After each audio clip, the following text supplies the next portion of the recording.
had been since he was a small boy. Rather than focus his work on one species, as most of his peers would do, he preferred to break new ground, find the big nuggets, assay them, and move on. If he'd started his life as an only child in the Gulf Coast South, chasing down snakes and butterflies, he'd arrived at Harvard for graduate study in 1951 as a certified prodigy. In a vacant lot in Mobile, Alabama, when he was only 13 years old, he'd been the first collector in the United States to spot the invasion of the pestilential red imported fire ant, Solenopsis invicta, transported from Argentina as a ship's stowaway. 7 years later, as an undergraduate at the University of Alabama, he'd published his first scientific paper. Avoiding the crowd was a risky strategy, one that would reward him repeatedly across a long, successful career, but would also vex him with major challenges. Take a subject instead that interests you and looks promising, his advice continues, and where established experts are not yet conspicuously competing with one another, you may feel lonely and insecure in your first endeavors, but, all other things being equal, your best chance to make your mark and to experience the thrill of discovery will be there. The advice was vintage Wilson, potentially beneficial in equal measure to the curious boy and the ambitious adult. A Harvard Junior Fellowship stood behind his one-man expedition to the South Pacific on behalf of the Harvard Museum of Comparative Zoology. The exclusive Society of Fellows, founded at Harvard in 1933, annually awarded a dozen exceptional young scholars 3 years of support for any research or study they chose to undertake.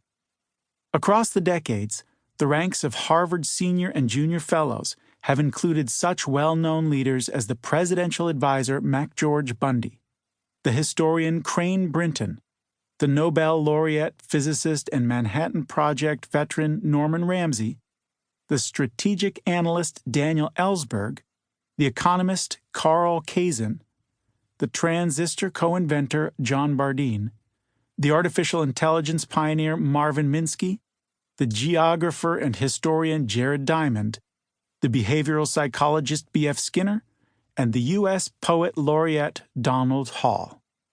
In 1954, the Society added Ed Wilson's name to its list. Collegial dinners every Monday night in term time introduced Wilson to such visiting stars as the charismatic J. Robert Oppenheimer, a high school hero of Wilson's at the end of World War II, when Oppenheimer emerged as the so-called father of the atomic bomb. Promethean intellect triumphant, Wilson would recall his assessment of the famous physicist, master of arcane knowledge that had tamed for human use the most powerful force in nature. Junior fellows were expected to attend such weekly dinners, as well as twice-a-week luncheons with their peers. Wilson would miss a share of both in his 9-month Pacific expedition. He would miss someone else as well, a far more intensely personal deprivation. He and a young Boston native, Irene Kelly, dark-haired and pretty, had become engaged not long before, after a year-long courtship. "The first time I ever saw you," he would remember and write her from New Guinea in March.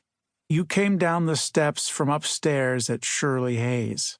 In the back of my mind, I said, 'What a pretty girl,' but also, not my type, probably a party girl of the first water, being rushed by various dancing dons of the cocktail lounge set." How wrong he was, he wrote Irene. How exciting to me our courtship was, and how deeply satisfying to me when I began to sense your real qualities, and we began to fall in love. Irene was his first love. He had earned both bachelor's and master's degrees in only 4 years.